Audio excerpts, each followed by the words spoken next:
करने लगे, बोले मैं किसी बालक को ले आया, मैंने बड़ा पाप कर दिया, दुष्ट कंस इस बालक को मार देगा, ऐसा मन में भ्रम हो गया महाराज अक्रूर जी को। क्यों? वृंदावन के उस भाव को देखा, मां के भाव को देखा, गोपियों के भाव को देखा। जब कन्हैया जाने लगे महाराज पूरा ब्रजमंडल रो रहा था कन्हैया की याद। अक्रूर जी विचार करने लगे, बोले कोई छोटा सा बालक है, मैंने सोचा परब्रह्म परमात्मा है, लेकिन मैं किसी बालक को ले आया, मैंने बड़ा पाप कर दिया। जैसे मथुरा के मार्ग के लिए निकले महाराज, तो अक्रूर जी ने कहा, बोले मैं थोड़ा थक गया हूं, यमुना जी में मैं स्नान कर लूं। जैसे अक्रूर जी यमुना जी में डुबकी लगाई, स्नान करने के लिए गए, मन में भ्रम हो गया था ना कि कन्हैया कोई बालक है, साधारण है, लेकिन भैया जैसी डुबकी लगाई तो महाराज जो कन्हैया रथ पर बैठे थे ना, बोले मेरे प्रभु को जो है आज अक्रूर जी ने शेष नाग पर देखा है। बोले वृंदावन बिहार की। जैसे कन्हैया को शेष नाग पर शयन करते हुए अक्रूर जी ने देखा, बोले ये मैं क्या देख रहा हूं। महाराज एकदम बाहर निकले, बोले कन्हैया तो रथ पर है। फिर डुबकी लगाई, पुनः महाराज भगवान को जो है शेष नाग पर देखा, समझ गए, बोले ये कोई साधारण नहीं, ये तो मेरे परब्रह्म परमात्मा है, मेरे नारायण है। महाराज समझ गए, बोले इनका कोई भी बाल बांका नहीं कर सकता। आज अक्रूर जी बड़े प्रसन्न हैं। कहते हैं महाराज अक्रूर जी को जो भ्रम हुआ था, आज भगवान ने उसको दूर किया। कहते हैं सज्जनों, नंद बाबा और कृष्ण के जो सखाए हैं, बोले मथुरा के पास एक यमुना बाग है, भैया वहां रुके हुए थे। जैसे वहां महाराज सब रुके थे, तो बोले अब कन्हैया बलराम जी अक्रूर जी वहां पर पहुंच गए। पिताजी के चरणों में प्रणाम किया, और प्रणाम करने के बाद जैसे महाराज मथुरा को देखा, कहने लगे, बोले मथुरा तो बड़ी सुंदर है, बड़े बड़े सुंदर महल हैं। अक्रूर जी कहने लगे, बोले कन्हैया इन सुंदर महलों के मध्य बोले मेरी भी कुटिया है, मेरी भी झोंपड़ी है। बोले कन्हैया एक बार मेरे घर भी आना। प्रभु ने कहा, बोले अक्रूर जी अभी तो मैं किसी के घर नहीं आ सकता। और अक्रूर जी वहां से चले गए कंस के पास। लेकिन अब अक्रूर जी को विश्वास हो गया है कि कन्हैया परब्रह्म परमात्मा है, विश्वास हो गया सज्जनों। और कंस के पास जाकर कह दिया, बोले मैंने तुम्हारा काम कर दिया, अब तुम जानो। महाराज आज कंस ने मथुरा नगरी की सजावट करी, लेकिन मथुरा के लोगों से कह दिया, बोले कोई भी कृष्ण और बलराम का स्वागत नहीं करेगा। लेकिन भैया देखो जो मथुराओं की माताएं हैं ना, जो मथुरा में माताएं रहती है ना, उनके मन में तो एक ही ताक है, बोले कब गोविंद आएगा, कब कन्हैया आएगा, बोले हम कन्हैया का स्वागत करेंगी। लेकिन कंस ने सबको मना कर रखा है। तो माताओं ने विचार किया, बोले कंस ने हमें मना किया है कि मार्ग में हम जो है कृष्ण और बलराम का स्वागत नहीं कर सकती। बोले कोई बात नहीं, हम अपने घरों की छतों पर चढ़कर जो है बोले वहीं से कृष्ण का दर्शन भी करेंगे और वहीं से फूलों की वर्षा भी करेंगे, हमें कोई नहीं रोक सकता। इधर कन्हैया ने नंद बाबा से कहा, बोले बाबा हम मथुरा देखना चाहते हैं। आज सज्जनों कृष्ण बलराम कन्हैया के सब सखा मथुरा जा रहे हैं। देखो भैया मथुरा का मतलब क्या होता है, जिसने अपनी वासनाओं को त्याग दिया उस जगह का नाम मथुरा है। वृंदावन बिहारी लाल की। आज देखो मेरे कन्हैया की जो आयु है 11 वर्ष 8 महीने के कन्हैया अपने सखाओं के साथ महाराज मथुरा में प्रवेश कर रहे हैं। जैसे मथुरा में प्रवेश किया तो माताएं ना ऊपर से फूलों की वर्षा कर रही है। कन्हैया के सखा कहने लगे, बोले गोविंद लाला देखो अभी हमने मथुरा में प्रवेश किया ना, तो अभी हमारे ऊपर जो है फूलों की वर्षा होगी। बोले जब महाराज जी के पास जाएंगे तो कितना स्वागत होगा। कन्हैया मन में सोचने लगे, बोले मेरे सखा कितने भोले हैं, इनको क्या पता कि कंस ने हमें मारने के लिए बुलाया है, इन्हें कुछ पता नहीं। महाराज कहते हैं आज कन्हैया जैसे अपने सखाओं के साथ मथुरा में प्रवेश करते हैं तो कन्हैया ने कहा, बोले आपके वस्त्रों की मैं व्यवस्था करता हूं। क्यों? बोले महाराज जी से मिलने जा रहे हैं ना, तो बोले आपके वस्त्रों की व्यवस्था भी करता हूं। आज कन्हैया जो है एक धोबी घाट पहुंचे गए सज्जनों। जैसे धोबी घाट पहुंचे, धोबी को आवाज लगाई, बोले अरे मामा राम राम। धोबी ने सुना नहीं। कन्हैया ने फिर आवाज लगाई, बोले मामा राम राम, मैं कंस महाराज का भांजा कृष्ण महाराज जी से मिलने के लिए जा रहे हैं। बोले मेरी जो सखाएं हैं, बोले इनके पास वस्त्र नहीं, बोले आप वस्त्र दे दो, जब हम वापिस आएंगे तो आपको वस्त्र भी वापिस कर देंगे। महाराज जो धोबी है ना, जैसे धोबी ने सुना तो महाराज क्रोध में आ गया। बोले जीवन भर पोखर का पानी पिया और बोले वस्त्र पहनोगे महाराज जी के, बोले चले जाओ यहां से, नहीं तो जो काम महाराज जी ने करना है, कंस ने करना है, बोले काम मैं ही कर दूंगा। कन्हैया कहने लगे बड़े अच्छी हो आप, मैं राम जाम जी कह रहा हूं, मामा कह रहा हूं। बोले और आप हमें मारने की बात कर रहे हो। महाराज धोबी को क्रोध आया, हाथ में डंडा लिया और धोबी ने क्या किया, बोले महाराज जैसे ही महाराज कृष्ण की ओर आने लगा, मेरे कन्हैया ने धोबी को आते हुए देखा तो देखो कन्हैया के छोटे से सखा साथ है। बोले कन्हैया आप चिंता मत करो, मैं आपके साथ हूं, क्योंकि भैया देखो जो कृष्ण के सखा है ना, उनको गुमान है कि हम कृष्ण के मित्र हैं। बोले कन्हैया तुम चिंता मत करो। जैसे ही महाराज वो धोबी आया और जैसे मेरे प्रभु के ऊपर प्रहार करने लगा, मेरे प्रभु ने अपने छोटे से हाथ से महाराज धोबी के ऊपर प्रहार किया।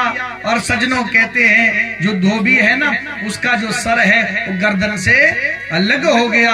महाराज कहते हैं धोबी की मृत्यु जैसे ही हुई, उस धोबी घाट में जितने भी धोबी थे सब भागे। बोले भागो भागो, पुतना को मारने वाला आ गया। सब महाराज वहां से भाग गए। भगवान जी ने महाराज वस्त्रों की एक पोटली को खोला। जैसे महाराज वस्त्र निकाले तो देखो अब कृष्ण के जो सखाएं हैं ना, वो 3-3 हाथ के, और महाराज जी के जो सैनिक हैं महाराज 15-15 हाथ के। वस्त्रों को देखकर भगवान कहने लगे, बोले कोई बात नहीं, मैं आपके अनुरूप वस्त्रों की व्यवस्था करता हूं। तो भगवान जी के एक भक्त है महाराज दर्जी। आज भगवान जो है कहते हैं महाराज दर्जी के पास गए और दर्जी से कहा, बोले आप जो है मेरे सखाओं के अनुरूप जो है वस्त्र तैयार करो। बोले वृंदावन बिहारी लाल की। ततस्तौ वाय कहा प्रीत सत्योर्वर्षं कल्प्यात् विचित्र वर्णे सचैलेक अकल्पे अनुरूपतः।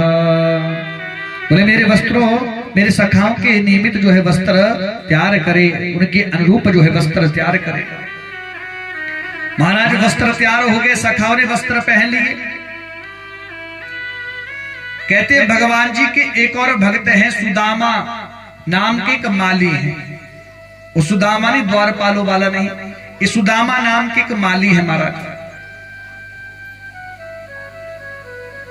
सुदामा के यहां भगवान गए तो भगवान जी को और भगवान के जो सखाए हैं सुदामा ने भैया सबको जो है फूलों की माला पहनाई। अब देखो भैया वस्त्र पहन लिए, फूलों की माला पहन ली। अब बोले कमी किस चीज की रहेगी, बोले चंद्र की कमी रह गई। जैसे मार्ग में जाने लगे महाराज तो सामने से आज भगवान ने एक विचित्र स्त्री को आते हुए देखा। महाराज जिस स्त्री को देखा उसकी कमर 3 जगह से टेढ़ी, हाथ में चंदन की कटोरी ली है और थोड़ी कुरूपड़ी है, सुंदर रूप नहीं तो भैया घूंघट लगाया है। लेकिन एक बात कहूं भैया, मेरे गोविंद किसी के चमड़े को नहीं देखते। मेरे गोविंद किसी के शरीर को नहीं देखते भैया, काला है कि गोरा है। मेरे गोविंद अपने भक्त के मन को देखते हैं कि मेरे भक्त का मन कैसा है। और भैया भगवान निर्मल मन वालों को ही मिलते हैं। इसलिए भैया संसार के लोगों के सामने आप छल कपट कर सकते हैं, लेकिन परमात्मा के सामने आप कभी भी छल कपट नहीं कर सकते हो भैया। और परमात्मा को अगर पाना है तो भैया अपने अंतःकरण को, अपने मन को पवित्र बनाओ, तभी भगवान की प्राप्ति हो सकती है, गोविंद की प्राप्ति हो सकती है। मुरे वृंदावन बिहारी लाल की। आज महाराज जैसे ही भगवान ने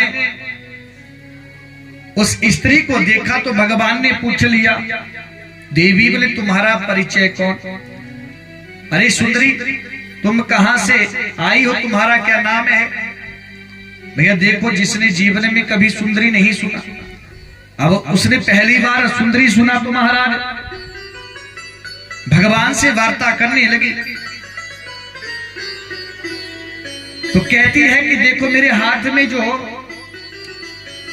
चंदन है ना, मेरे हाथों से घिसा हुआ चंदन जो है महाराज कंस को बड़ा पसंद है। और बोले मेरा नाम सैरंद्री है, 3 जगह से मेरी कमर टूटी है, मुझे त्रिवक्रा भी कहते हैं, और कुछ लोग मुझे प्रेम से कुब्जा कहते हैं। मुझे वृंदावन बिहारी लाल की। मेरे द्वारा घिसा हुआ चंदन महाराज को पसंद है, मैं उनको जो है चंदन लगाती हूँ, लेकिन बोले आज मेरा मन कर रहा है, बोले चंदन मैं आपको लगाऊंगी। कृष्ण ने कहा बोले ठीक है। आज कुब्जा ने महाराज कृष्ण के सखाओं को तिलक लगाया, चंदन लगाया, और जैसे ही महाराज बलराम जी को तिलक लगाया, कन्हैया के पास जो है कुब्जा पहुंची।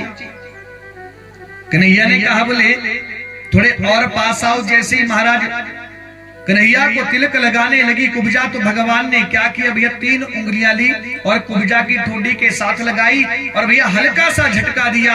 महाराज देखो, जिसकी कमर 3 जगह से टेढ़ी थी वो परम सुंदरी बन गई। बोलिए वृंदावन बिहारी लाल की। परम सुंदरी बन गई कुब्जा महाराज।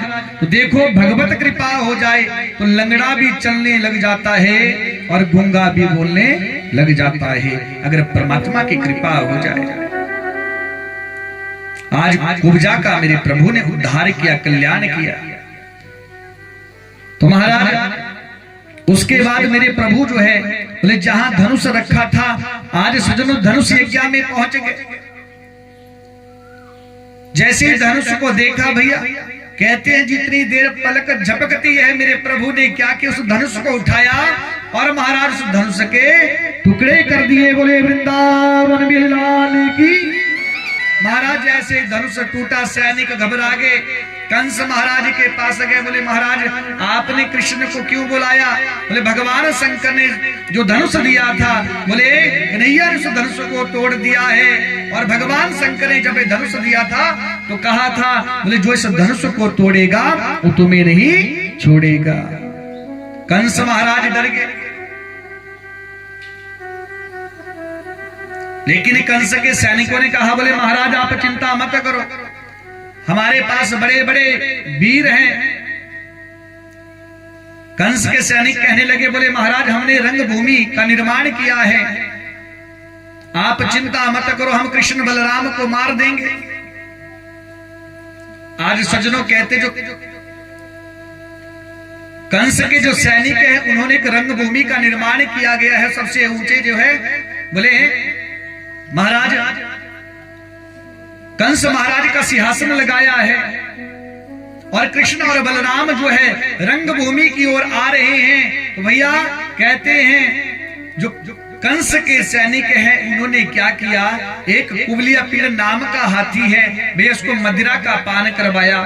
अब देखो भैया हाथी ने जैसे मदिरा का पान किया ना, हाथी बावला हो गया, पागल हो गया। महाराज सामने जैसे कृष्ण को आते हुए देखा, दौड़ पड़ा है महाराज भगवान को मारने के लिए। वो कुबलिया पीड़ हाथी 10,000 हाथियों की शक्ति महाराज, इतना बलवान हो हाथी। जैसे ही सजनों मेरे कन्हैया के पास पहुंचा, मेरे प्रभु ने उस हाथी की सूंड को पकड़ा और महाराज उस हाथी को घुमाया और धाम से पृथ्वी पर पटका और महाराज कहते हैं उस हाथी की मृत्यु हो गई। बोले वृंदावन बिहारी की। कुबलिया पीड़ हाथी की मृत्यु हो गई।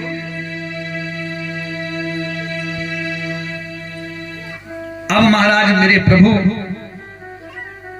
रंगभूमि में आ रहे हैं। एक बात कहूं भैया, जैसे प्रभु रंगभूमि में आने लगे ना, जिसकी जैसी भावना भगवान उसको वैसे ही दिख रहे हैं। जाके रही भावना जैसे प्रभु मूर्ति देखी तिन तैसी।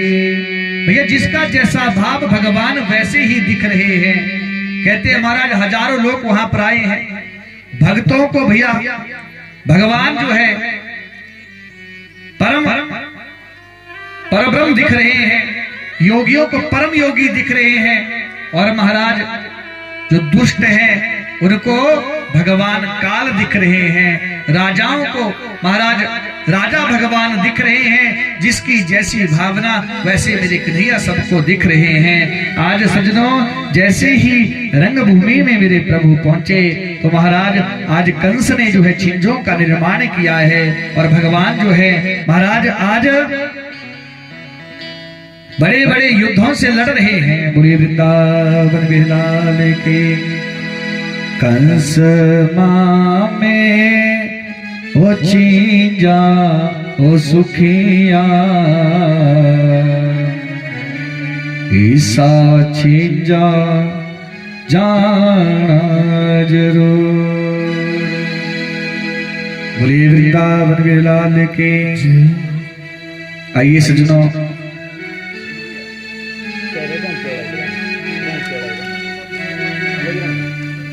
वृंदावन बिहारी के। आइए भाव के साथ आज कंस महाराज ने छिंजों का निर्माण किया है और प्रभु को जो है मारने के लिए महाराज बड़े बड़े पहलवान एकत्रित किए हैं।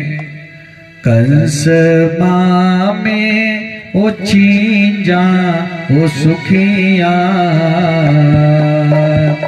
ईसा छिंजा जाना जरूर।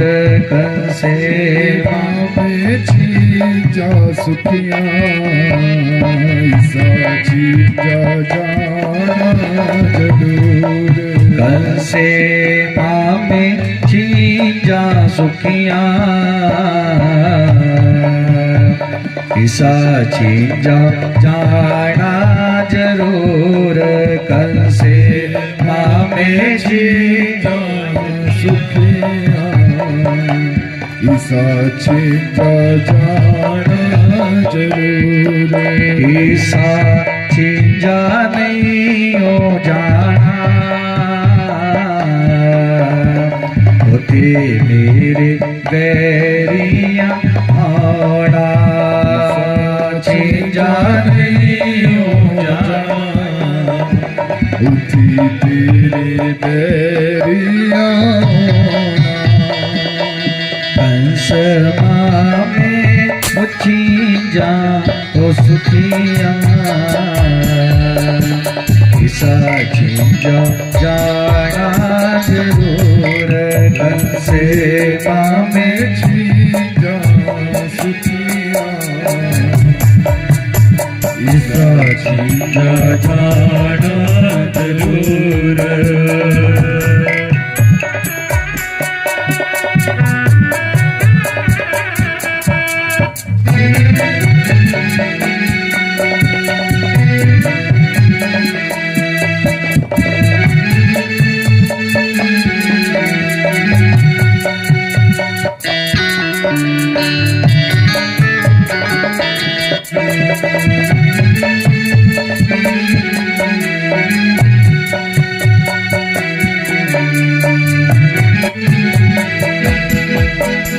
पहली चोट नगारे जो लगी,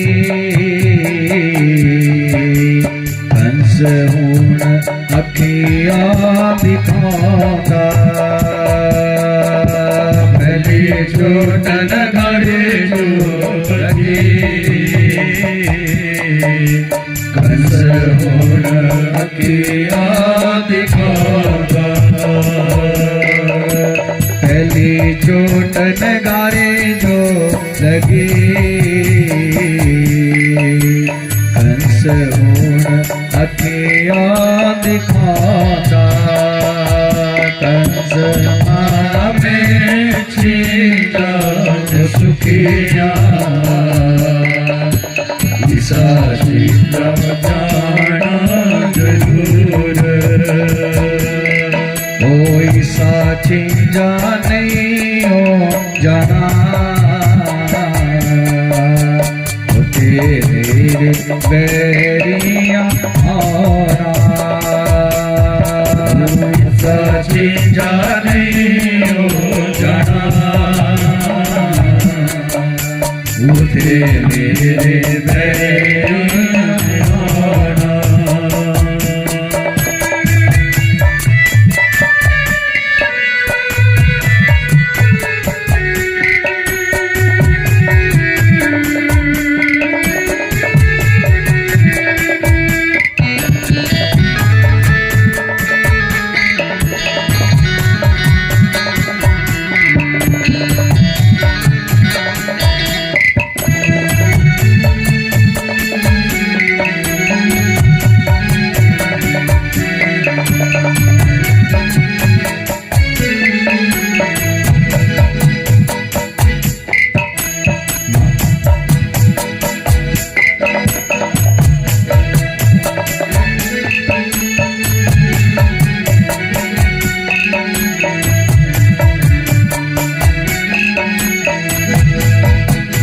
मस्त हाथी छटियो दिखा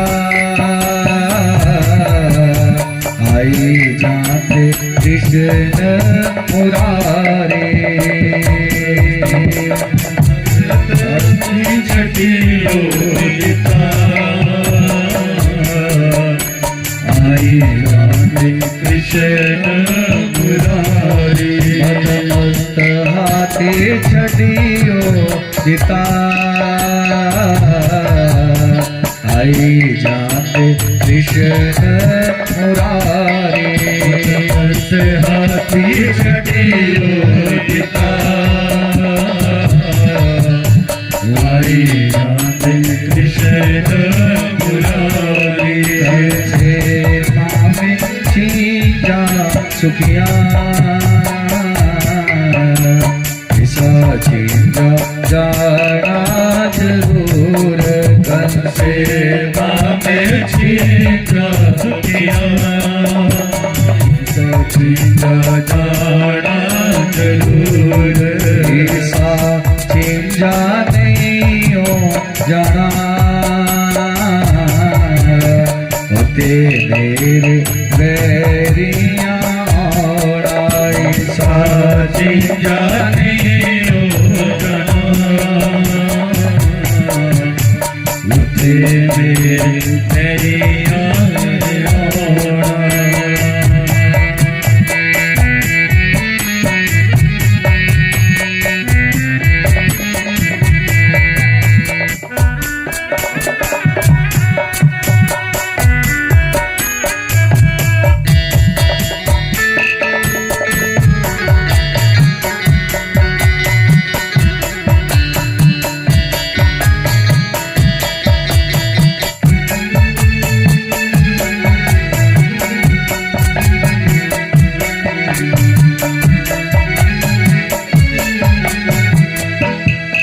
महापाजी तो से जुलम किता अंत गया होण आए महापाजी तो से जुलम किता अंत गया होण आए महापाजी तो से जुलम किता अंत गया होण आए महापाजी तो से जुलम किता गया होने आई ऐसे मापे जा सुखिया ऐसा चिंता जाना जरूर तन से मांगे जो दुखिया ऐसा चीजा जाना जरूर ऐसा चिंता नहीं हो जहाँ मेरी वैरिया होना ऐसा चिंता नहीं हो जाना उसे मेरे मेरे आने वृंदावन विलाल की। आज महाराज भगवान जैसे ही रंगभूमि में पहुंचे तो महाराज कहते हैं, महाराज वहां पर बड़े बड़े पहलवान चाणूर और मुष्टिक, तो कहते हैं महाराज जैसे ही मेरे कन्हैया वहां पर पहुंचे, बलराम जी वहां पर पहुंचे, मुष्टिक और चाणूर ने कहा बोले हमारे साथ युद्ध करो। कन्हैया ने कहा बोले मामा हमें लड़ना नहीं आता, लेकिन भैया कहते हैं जबरन जो है चाणूर ने मेरे कन्हैया को पकड़ लिया और मुष्टिक ने बलराम जी को पकड़ लिया और सज्जनों कहते हैं युद्ध होने लगा। तो मेरे कन्हैया ने महाराज चाणूर को पकड़कर 7 बार जो है आकाश में घुमाया है और जैसे पृथ्वी पर पटका उसी क्षण जो है चाणूर की मृत्यु हो गई। बोले वृंदावन बिलाल की। बलराम जी जो है मुष्टिक के साथ युद्ध कर रहे थे। सज्जनों बलराम जी ने मुष्टिक के ऊपर मुष्टिका का ही प्रहार किया और कहते हैं मुष्टिक की मृत्यु हो गई। और अनेकों अनेक वहां पर जो दुष्ट हैं भगवान ने सबका उद्धार कर दिया। और सज्जनों कहते हैं भगवान वहां से गए और जहां पर कंस महाराज का सिंहासन लगा हुआ है भगवान वहां पर पहुंच गए। जैसे ही मेरे प्रभु वहां पर पहुंचे कंस एकदम घबरा गया, जो मुकुट धारण किया था वो गिर गया। मेरे कन्हैया ने क्या किया, कंस को केसों से पकड़ लिया, बालों से पकड़ लिया। कंस कहने लगा अरे कन्हैया छोड़। चाणूर और मुष्टिक को आवाज लगाई चाणूर बचाओ मुष्टिक बचाओ। कन्हैया ने कहा बोले मामा अब कोई नहीं आएगा। जैसे कन्हैया ने कंस महाराज के केसों को पकड़ा, कंस कहने लगा बोले कन्हैया कैसी असभ्यता है, मेरे बालों को छोड़। कन्हैया कहने लगे बोले मामा जी क्यों, पीड़ा होती है। कंस कहने लगा बोले हाँ पीड़ा होती है। बोले आज तुम्हें पीड़ा हो रही है, कष्ट हो रहा है, लेकिन बोले तब तुम्हें पीड़ा नहीं हुई, कष्ट नहीं हुआ। बोले जब मेरी माँ को बालों से पकड़ा था न जाने तूने कितने संतों को कष्ट दिया है, क्या उन संतों को दुख नहीं हुआ, उन संतों को कष्ट नहीं हुआ। और आज आपके बाल पकड़े हैं तो आपको पीड़ा हो रही है। तो भैया देखो जिसको कांटा लगता है ना उसको ही दर्द होता है, उसको ही पीड़ा होती है। जाके पग नहीं फटे ब्याई सो कहा जाने पीर पर आई। भैया देखो जिसको कांटा चुभता है ना उसको ही पीड़ा होती है। आज मेरे कन्हैया ने क्या किया, दुष्ट कंस को पकड़ा। जैसे कंस कहने लगा कन्हैया छोड़, कन्हैया छोड़। मेरे प्रभु ने कहा बोले मामा हमें तो पकड़ना ही आवे, हमें छोड़ना नहीं आता। बोले अब हम आपको पार लगाकर ही छोड़ेंगे। महाराज बालों से पकड़ लिया और घसीटते हुए सीढ़ियों के नीचे ले आए। जैसे महाराज रंगभूमि में पहुंचे तो मेरे प्रभु ने क्या किया, कंस के ऊपर दोनों हाथों से प्रहार किया है। जैसे महाराज प्रहार किया उसी क्षण कंस की भी मृत्यु हो गई। बोले वृंदावन बिहारी लाल की। दुष्ट कंस की मृत्यु हुई। देवताओं ने महाराज फूलों की वर्षा करी, क्योंकि कंस सबसे बड़ा दुष्ट था महाराज। जब कंस का जन्म हुआ था तो देवताओं की मूर्तियां भी रो गई थी महाराज, खून के आंसू। ये पृथ्वी जो है पलटने लगी थी महाराज, इतना दुष्ट था कंस। बोले वृंदावन बिहारी के। तो महाराज कंस की मृत्यु होगी। आज मेरे कन्हैया अपने नाना उग्रसेन के पास गए, कैद से छुड़ाया और महाराज राजगद्दी पर बैठाया। उसके बाद देखो भैया कन्हैया देवकी और वसुदेव जी के पास गए, जो जेल में बंद हैं। पहली बार आज कन्हैया देवकी से और वसुदेव जी से मिल रहे हैं। जैसे महाराज देवकी ने कन्हैया को देखा, बार बार यशोदा को प्रणाम करने लगी। बोले जब मेरा कन्हैया गया था तो मान लो 1 घंटा या आधा घंटा वहां रुका होगा भैया, लेकिन बोले आज मेरा कन्हैया आया है 11 वर्ष 8 महीने का। आज कन्हैया को देख रही मैया, और कन्हैया ने आज माता पिता के चरणों में प्रणाम किया। अभिवादन शीलस्य नित्यम वृद्धोपसेविनः चत्वारि तस्या वर्धन्ते आयुर्विद्या यशो बलम्। बोले महाराज माता पिता के चरणों में प्रणाम किया। देखो जो अपने माता पिता के चरणों में, बड़े बुजुर्ग के चरणों में प्रणाम करते, उनकी 4 चीजें बढ़ती है, आयुर्विद्या यश और बल। तो महाराज भगवान ने माता पिता के चरणों में प्रणाम किया। तो देखो सज्जनों, जितने दिन मेरे कन्हैया श्रीधाम वृंदावन में रहे ना भैया, एक तपस्वी का जीवन जिया। भगवान ने अपने पांव में चप्पल तक नहीं डाली थी भैया।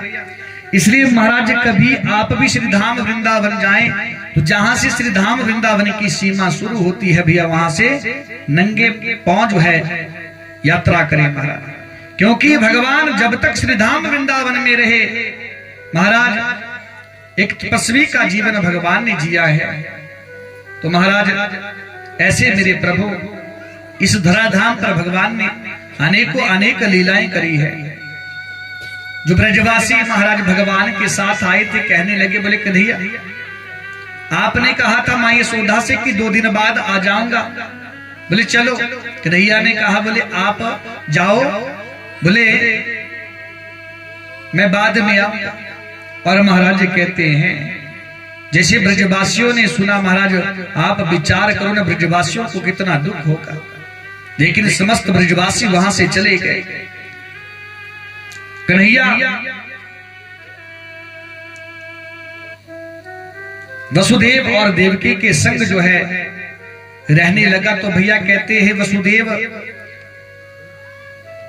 और देवकी ने जो है कन्हैया के केस कटाए, यज्ञोपवीत संस्कार हुआ और आज गुरु के पास पढ़ने के लिए भेज दिया गुरुकुल।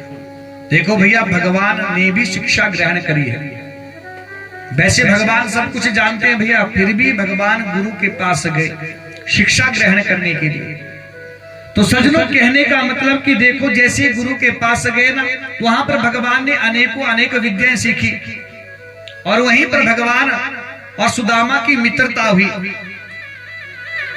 जैसे ही महाराज शिक्षा पूर्ण हुई तो आज देखो भैया जब शिक्षा पूर्ण हो जाती है ना तो गुरु को गुरु दक्षिणा दी जाती है। कन्हैया गुरु को गुरु दक्षिणा देने के लिए गए ना तो गुरु जानते हैं कि कृष्ण परब्रह्म परमात्मा है, कुछ भी कर सकते हैं। तो सज्जनों कहते जो गुरु के पुत्र है ना, गुरु के पुत्र की मृत्यु हो गई थी महाराज। तो गुरु ने कहा कि आप मेरे पुत्र को यमपुरी से ले आओ। कन्हैया महाराज यमपुरी से जो है गुरु के पुत्र को ले आए और गुरु को सौंप दिया। गुरु दक्षिणा दे दी महाराज। और वहां से आने लगे तो सुदामा जी से कहा बोले सुदामा कभी मेरी मथुरा भी आना। आज सज्जनों मेरे प्रभु जो है मथुरा आए और मथुरा में राज्य करने लगे कन्हैया। कहते हैं सज्जनों जैसे मेरे कन्हैया मथुरा पहुंचे ना तो देवकी के मन में भाव आया, बोले आज पहली बार मैं अपने हाथों से कन्हैया को भोजन खिलाऊं। बड़ा सुंदर भोजन बनाया देवकी मैया ने, लेकिन भैया जैसे ही देवकी मैया भोजन लेकर गई, मेरे कन्हैया अपने कक्ष में बैठे थे, जैसे देवकी मैया को देखा तो कन्हैया को मां यशोदा की याद आ गई और कन्हैया महाराज रोने लगे।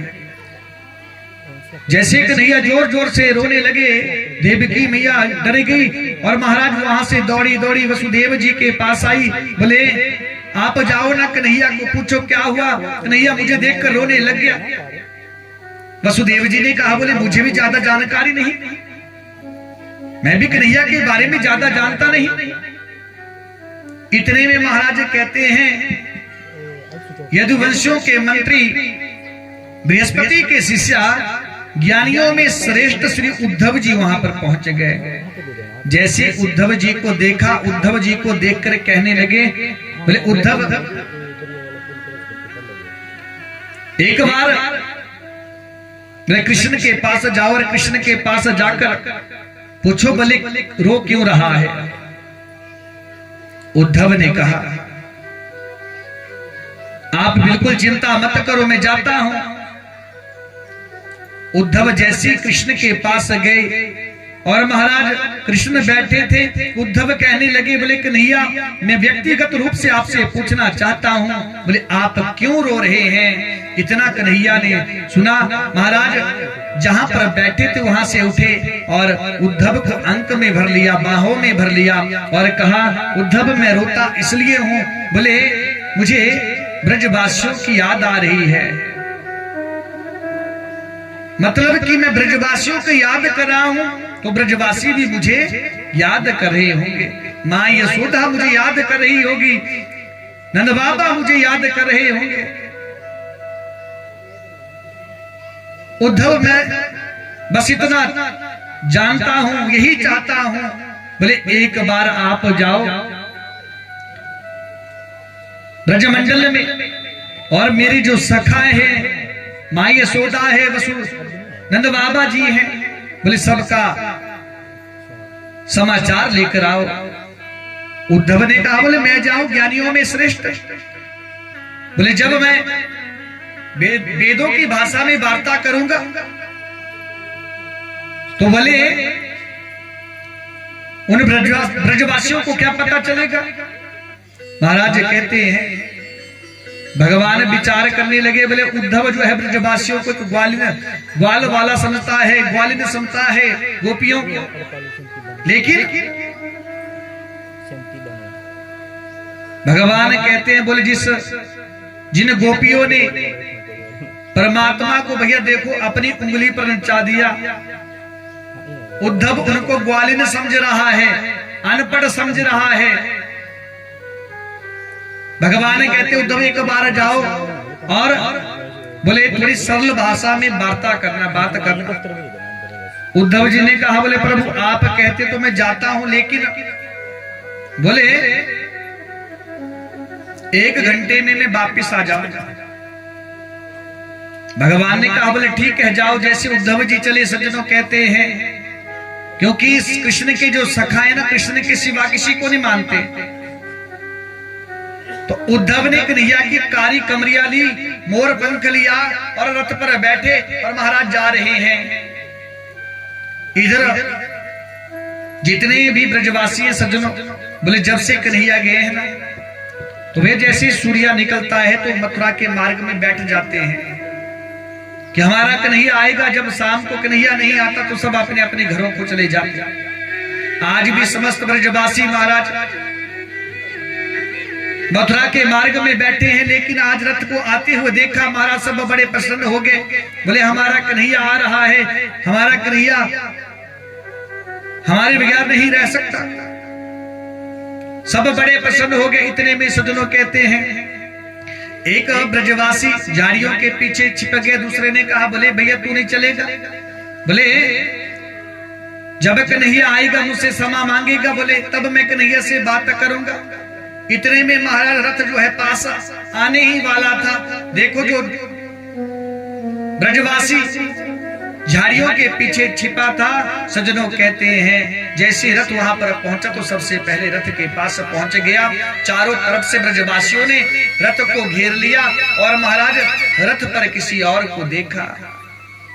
उद्धव जी ने कहा, बोले जय श्री कृष्ण, मैं कृष्ण का मित्र हूं। ब्रजवासियों ने जय श्री कृष्ण कहा। बोले कन्हैया ने, उद्धव ने कहा, बोले मुझे कन्हैया ने भेजा है।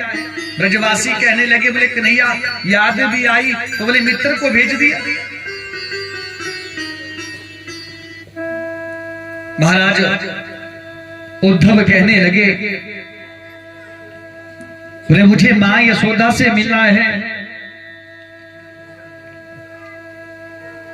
मां यशोदा के महल का मार्ग कहां है, मैं उस ओर जाना चाहता हूं। जैसे ही सज्जनों उद्धव जी ने इतना पूछा, ब्रजवासी कहने लगे, बोले मां यशोदा का घर का जो मार्ग है बताना, बोले जरूरी नहीं है। बोले जिनके नेत्रों की ज्योति रो रो कर समाप्त हो गई, कृष्ण की याद में जिनकी श्रवण शक्ति कमजोर हो गई, बोले मां यशोदा के महल का मार्ग बताना जरूरी नहीं है। कन्हैया ने कहा, बोले तो मैं कैसे पहुंचूंगा। ब्रजवासी बोले तुम ये पानी देख रहे हो, बोले जहां पर पानी जो है समाप्त होता है, इस जल का अंत होता है, बोले वही मां यशोदा का महल है। महाराज उद्धव जी रथ से नीचे उतरे और चल पड़े। महाराज जहां पर जल समाप्त हुआ वहीं पर यशोदा मैया का महल था। महाराज जैसे महल में प्रवेश किया, मां यशोदा बैठी हाथ में माला ली है, कृष्ण कृष्ण नाम का जाप कर रही है। जैसे महाराज उद्धव जी वहां पर पहुंचे, प्रणाम किया। बोले मैया मैं उद्धव प्रणाम करता हूं, लेकिन मैया भगवान का नाम ले रही है। उद्धव ने थोड़ी जोर से कहा, बोले मैया मैं उद्धव। जैसे जोर से उद्धव ने कहा, मैया के हाथ में जो माला थी वो माला छूट गई। और जैसे माला छूटी, महाराज कहते हैं मैया ने कहा, उद्धव थोड़े धीरे बोलो, बोले शोर मत करो, मेरा लाला सोया है। उद्धव ने कहा, बोले मैया क्या कह रही है, कन्हैया सोया है। बोले कन्हैया को गया उतना समय हो गया और मैया कह रही है कि लाला सोया हुआ है। आज मैया ने उद्धव को हाथ से पकड़ा और पल्ले के पास ले गई। जैसे पल्ले के पास ले गई, महाराज पल्ले को खाली देखा, धड़ाम से मैया नीचे गिर गई और रोने लगी। बोले मैं कितनी पागल हूँ, मेरा कन्हैया कब से मुझे छोड़कर चला गया है और मैं सोच रही हूँ मेरा लाला मेरे पास है। बोले मैं कितनी पागल हूँ। आज देखो मां यशोदा का भाव, भैया इतनी कृष्ण की याद में खो गई है और यही समझती है कि हर पल हर क्षण कृष्ण मेरे पास है। आज पूरी रात्रि वार्ता हुई। उद्धव जी ने सुबह कहा, बोले मैया मैं गोपियों से राधा जी से मिलना चाहता हूँ, गोपियों का दर्शन करना चाहता हूँ। आज सजनों जैसे ही उद्धव जी जाने लगे ना, भैया देखो जब से भगवान गए हैं गोपियों ने कोई श्रृंगार नहीं किया है। समस्त गोपियां जो है महाराज एक बाग में बैठी हुई है, मध्य किशोरी जी बैठी है और सब जो है कृष्ण का ही ध्यान कर रही है, कृष्ण का ही नाम ले रही है।